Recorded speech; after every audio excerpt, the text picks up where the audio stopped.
1 in 6 couples worldwide have some kind of a fertility issue as per the WHO reports in 2023. Isn't that a scary number? So why is all of this happening?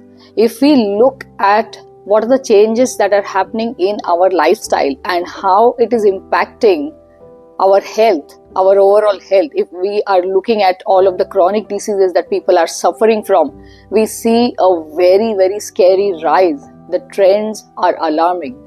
So infertility is also one such factor which is seen a lot more commonly than it was a few decades ago. So isn't it high time that we take a look at why this is happening and try to address it? Because it is easy to address. Hi, I'm Dr. Rashmi Kulkarni, co-founder of Arna Gen Next Solutions. So let us break this down into, again, 5 simple things, but we are going to discuss it in a lot more depth. So what are the causes of infertility?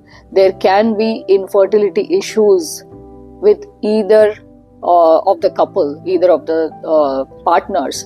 But what is very, very common is unexplained causes of infertility. So there are explanations of why infertility has happened, but there are many times when there is no specific explanation. There is unexplained infertility. So whatever the reason might be, if we take a look at what these could be, what could be the causes, and try to fix them, it would be a lot simpler. So if we just look at the first important reason that causes infertility is because of poor nutrition. If we do not receive the nutrients that our body needs, our reproductive organs are also part of the body. If they are not receiving the nutrients that they need, they are not going to function properly, just like we have talked about the other organs in the previous videos. If we have poor nutrition, we are not going to be able to support reproductive health. So let us go back and take a look at what this nutrition looks like. There are many factors in nutrition. So the choices of nutrition itself might be poor. There's either affordability issues or poor choices of food where we think we are eating a healthy diet, but the diet is either very imbalanced, very untimely, or wrong combinations. There are many things that we have discussed before. But the end result of all of these is that our organs just don't get what they need to function properly. So what are the nutrients that most commonly impact fertility? There are some vitamins that are most common, like the group of B vitamins. 2 such examples are folic acid, which most people know. Some people even take supplements of folic acid in order to improve the chances of conceiving. And then there's vitamin B12. Both of these need the gut microbiome to be healthy in order to metabolize or make these vitamins for us. So this can really impact fertility if people do not have enough folic acid levels or enough vitamin B12. That can impact fertility. There are minerals like iron which cause anemia. So anemia is very common in many countries. And iron absorption also needs a healthy gut microbiome. Without a healthy gut microbiome, we cannot absorb enough iron. Then there is zinc, whose absorption is also dependent on the gut microbiome. So if we do not get these minerals, how can reproductive health be supported? There is vitamin A also. The metabolism of all of these vitamins, vitamin D, needs support from the gut microbiome. So we need a healthy gut microbiome. And the problem is that because of our poor nutritional choices, poor lifestyle, sedentary lifestyle, and we are sitting indoors all the time, there is a decline in the good microbes in our body. So all of this causes something called dysbiosis, or a disturbed biological system, because of which we have a very poor microbiome, which is why we have very poor nutrients going to our body. So this is the leading cause of fertility issues or infertility. So one example that I recently came across was a news article. There are several studies about that too. But adolescents who eat in their college cafeterias or university cafeterias are not really selective about the food that they eat, right? So they are just eating to satiate themselves, to fill their stomachs, but are they getting any nutrition out of it? And if we think about adolescents going through this stage of life without nutrition, what do you think happens to their reproductive health? PCOS and PCOD is very common. So this brings me to the second point. What happens when there is poor nutrition is the reproductive hormones are not made properly. They are not metabolized in the right way. So if we are talking about estrogen, progesterone, testosterone, or if we are talking about the other hormones like LH, FSH, the gonadotropin hormone, all of these are just not made correctly. They are not metabolized correctly. They are not at the sufficient levels. Their proportions are not right. And this causes serious hormonal imbalances. Hormones are also proteins. They need coenzymes, cofactors. So if we do not have the right kind of nutrition, if we do not have enough protein in our diet, there are going to be hormonal imbalances. If we do not have a good gut microbiome to metabolize these hormones, again, we have an imbalance of hormones. And what does that lead to? It leads to many different reasons why people have infertility. It leads to a polycystic ovarian disease or syndrome. So these are the things that are going in the direction of infertility. So first there are nutrient imbalances themselves, then there are hormonal imbalances.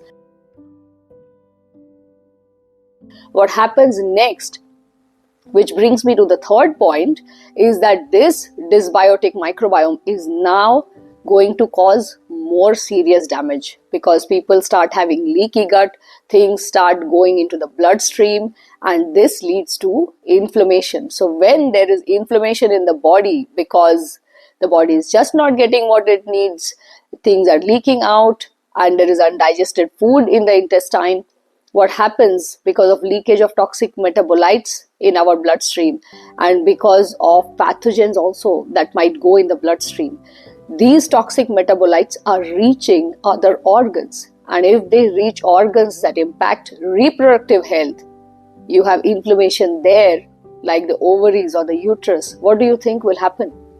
It is going to cause reproductive issues. So if people have some signs and symptoms of pain, they start taking painkillers without really looking at the root cause. What is causing all of this inflammation? Shouldn't we try and get to the bottom of this? Shouldn't we try to figure out where this inflammation is coming from? So this is going to really go back to the gut microbiome. If we try and fix the health of our gut microbiome, it is going to help us stop that inflammation. So let us go back a few steps and see where we are going wrong. What happens after inflammation is that you start seeing autoimmune diseases also, where the body starts reacting to itself. And when this happens, when this serious reaction happens, there are many autoimmune conditions that people can have, which is even more serious. So there are antibodies made against our own organs, our own bodies, our own antigens. There are many examples of autoimmune diseases that also lead to fertility issues. Some examples are in thyroid, Hashimoto's thyroiditis, SLE. So these are just two examples of what happens when a person has an autoimmune disease. There are many more autoimmune diseases where people have fertility issues because the body is reacting to itself. Then there are other issues happening when the ovaries are impacted, when the uterus is impacted, there's endometriosis. When we have all of these multiple things going on in the body, what do you think will happen? So the fifth thing that I want to talk about is that this buildup of nutrient losses, hormonal imbalances, inflammation, autoimmune diseases that lead to so many different fertility issues that may or may not be explained, may or may not be fixed, can lead to very, very traumatic experiences in people. Those of you who have gone through fertility treatments know what I'm talking about. So if you are going through that, or if you know somebody who needs help with this, This is the thing that I'm going to talk about. Go back and fix your lifestyle. Go back and fix your nutrition. Go back and fix your microbiome. There are some very, very easy things that we can do. We have talked about that in the previous videos as to what the microbiome is, how that is important, why it is an invisible organ that we absolutely need to know about. What are the easy things that we can do to fix it?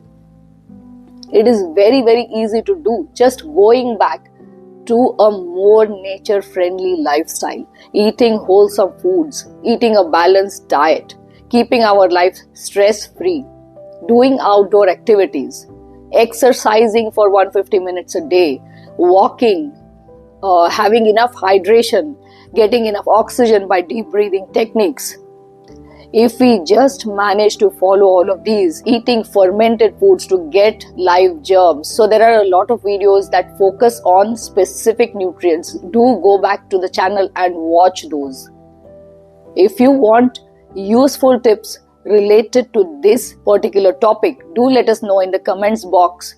If you are affected or if you know somebody who needs help, we might have very, very simple solutions for you. Do let us know in the comments box. Hit the like button. Don't forget to share and subscribe to our channel. See you in the next one.